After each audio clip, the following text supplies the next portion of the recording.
Құрманғазының Сарыарқа күйінің туу тарихы.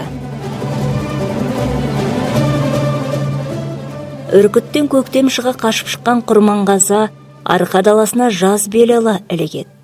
Жолай Енесайдың мың сала бастауларын қиып өтіп, Баранауылға жеткенде Қарсоң қуалай көшіп жайлауға шыққан қазақ ауылдарына ұшырасады. Бірақ ел шетіне іліктім деп босаңсымайды. Ізге түскен қуғыншы болса, қарасын үзе түсу үшін жағдайын түсінетін ағайынның бірінен ат мініп, ілгері жылжи береді. Ағайынның қонақжай көңілі Құрманғазының неше жылғы көрген қорлығын, шеккен азабын сейілткендей болады. Әсіресе ертіс бойының сауық қой өнерпаз жұрты Құрманғазының күйін тыңдаған соң айрықша құрмет көрсетіп, қонақ қылады. Алғаш рет Тәттімбеттің есімін Құрманғазы осы ертіс бойында естиді. Оның ел жұртқа аға болған кісілік қамқорлығын біледі. Оған қоса сұлу сазды күйлерін тыңдағанда, Құрманғазы дүние дидарына басқаша қарағандай әсерге бөленеді. Тәттімбеттің ауылына арнайы ат басын бұрып, бір көруге бел буады. Ертіс бойынан шыққан Құрманғазы жолай Баянауыл өңіріне жетеді. Бұл өңірде Тәттімбеттің даңқы тіптен зорайып, құдірет өнерінің қуаты жүрек шарпып, шалқи естілгендей болады. Сарыарқаның сайын даласа, дала төсін өмір сахнасы еткен ел жұрты Тәттімбеттің күйлері болып дыбысқа айналғандай. Құрманғазының да жанын билеп, көптен бері салқын сабырға көндіккендей жүрегін шымырлата тербейді. Сол кезде Құрманғазы ойға қалады. Қой, менің сопиып құр қол барғаным жараспас. Аз күнгі шеккен бейнет не тәйірі. Басым аман, бауырым бүтін, елім аман, жұртым тыныш екен.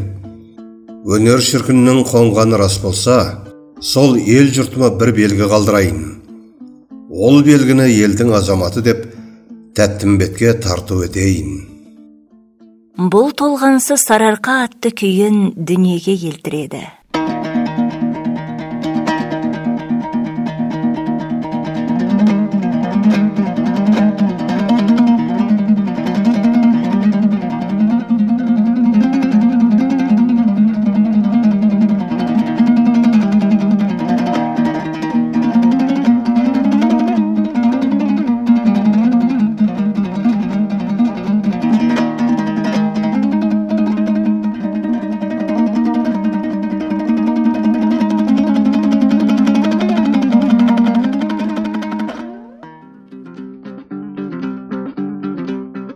Қызылғайың серпер күйі.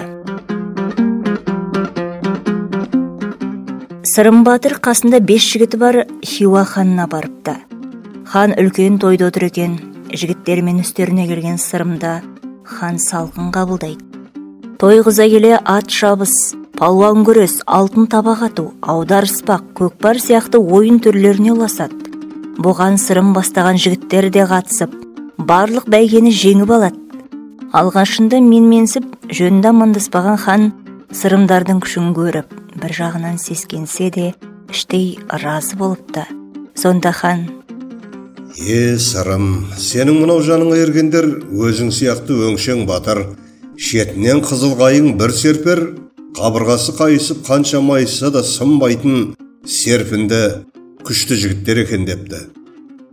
Осаңызды естіген Құрманғазы шіркін жігіттің бәрі солардай серпінді, мықты болса деп, Қызылғайың серпер күйін шығарыпты.